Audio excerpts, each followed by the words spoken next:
consensus. So when you're pricing assets in these uncertain times, Jeffrey, I mean, and as you suggest, this could take quite a bit of time before the economy returns back to some sorts of normalcy. You know, what is the new normal in terms of valuations? What should be the new normal in terms of valuations for U.S. stocks? Well, valuations only, except for the earnings expectations, really only started to come down here recently. I think earnings expectations need to be ratcheted down much more dramatically than where they're at currently. So if you look at the forward P of the market, it looks like it's not terribly expensive at 16, but if you take where earnings are likely going to be at the end of this year, more realistically, this is still a pretty rich market, all things considered. So typically when you get into a recessionary environment like we're in, the forward P of the market will drop to something closer to 12 or 13. You saw 10 back during the financial crisis in 2008. So I do think that you probably will see a retest of the lows that we saw, Jack, on March 24th when this rally really began. And generally speaking, when you're thinking about a bottom of the market, it's very rare to see the market shoot up directly and have that V-shaped recovery. Bottoming is typically a process, and you usually do get a retest. So again, I think expectations need to come down from the earnings front. I do think the market is a little bit rich at this given moment, and both of those dynamics will likely push down the market over the next couple of weeks to months. All right, important to note, we might be revisiting those lows. Jeffrey, got it. Thank you so much for joining us. You stay safe there in New York. As Jeffrey Schultz, Director, Investment Strategist at Clearbridge Investments. Right, we're going off for a quick break here. Stay with us on Asia First as we roll into our second hour on the show on this Thursday morning.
where there has been a sharp increase in COVID-19 cases. A record 503 new infections reported last night, including more than 140 in the capital Tokyo alone. The new cases bring the total COVID-19 count in Japan past the 4,700 mark, and its death toll inching close to 100. Today, Japan enters a second day under emergency conditions where people have been advised to stay home. Prefectural governors have also been given the authority to impose tougher restrictions, such as shutting non-essential businesses. But it seems not everyone is heeding the call to remain at home.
distancing rules. But that's less than half the number issued the previous day, which was the first day of the so-called circuit breaker measures.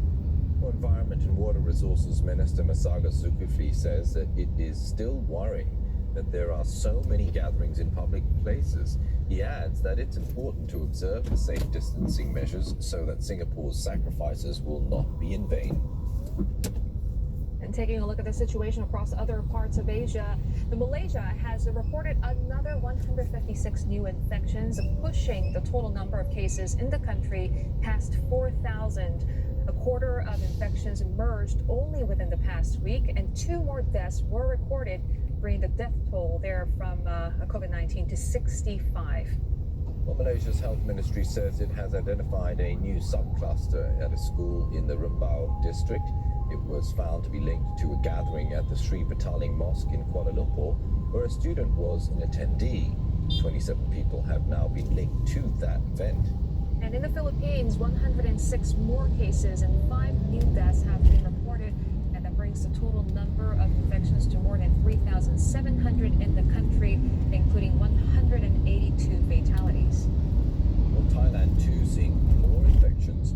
It reported 111 new cases and 3 more deaths. That brings the overall toll of the country to 2,400 with 13 deaths. And the latest numbers come as popular tourist destination Pattaya prepares to be locked down. The visitors will be barred entry from 2 p.m. local time today for 3 weeks. And the seaside city currently has the most infections in the Chonburi province. Well, staying in Thailand, officials say 42 Thais from a Muslim group who returned from a religious gathering in Indonesia have tested positive for COVID-19. That's more than half of the 76 Thais who had arrived on a chartered flight on Monday. The group had traveled to Sulawesi on March 17th to attend a ceremony arranged by an Islamic missionary movement. The U.S., meanwhile, continues its struggle to curb the spread of COVID-19. Daily deaths hit a record high of 1,858 on Wednesday. That is according to tally from Johns Hopkins University. Well, that brings the overall number of fatalities past the 14,000 mark, which means the U.S. has the second highest number of deaths in the world from the coronavirus, being just behind Italy. The U.S. infections now top 420,000, the most in the world. Health officials say parts of the country which have enforced safe distancing measures could be seeing a slowdown in the growth of new infections. And as much as a third of all cases and deaths have occurred in the state of New York, and the number of cases in New York State alone has surpassed that of Spain, which has the second highest number of cases in the world. And on Wednesday, the state's capital, New York City, reported 800 deaths, its biggest one-day toll. And President Trump once again criticizing the World Health Organization after accusing the agency of being too, quote, China-centric. Well, our U.S. Bureau Chief Simon Marks has the latest on that. On this dreadful day, in terms of the numbers that have been coming out of New York and contributing to the national numbers that are being tallied here, on the day that Governor Andrew Cuomo ordered flags all over New York State to fly at half-mast, at the White House, President Trump has once again, within the last hour or so, gone after the World Health Organization. You'll remember that in yesterday's briefing, he accused the World Health Organization of covering up news of coronavirus for months, a completely unsubstantiated allegation for which he offered no proof whatsoever. He said he was going to halt U.S. funding to the organization, but then moments later, this is yesterday, he told reporters that he actually hadn't made that decision. Well, today he definitely appears to have made that decision, going after the World Health Organization and accusing them within the last hour of minimizing the threat of coronavirus. So we have witnessed today, between Donald Trump and the head of the World Health Organization, a war of words that is intensifying. Not fair at all. And other countries, as you know, also gave very substantially less than the United States. And the WHO, World Health, got it wrong. I mean, they got it very wrong. In many ways, they were wrong. They also minimized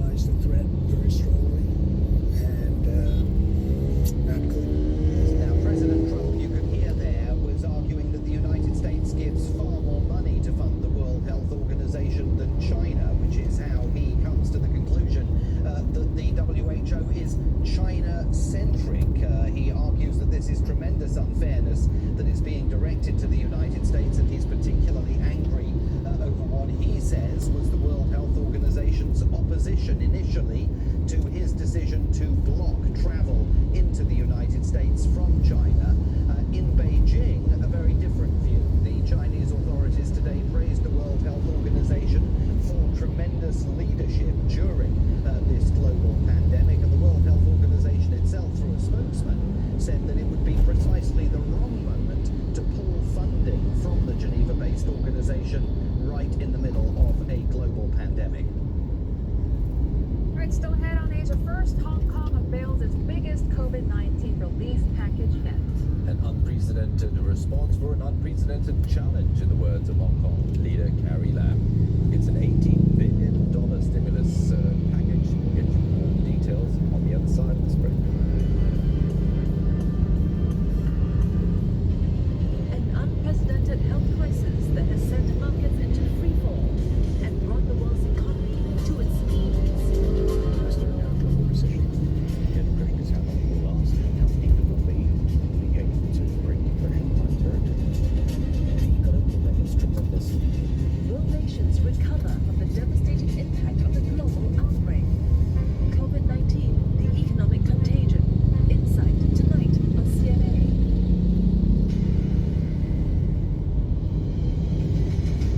Oh my god, a secret chamber. I feel like an explorer from the oldies. Oh, wow.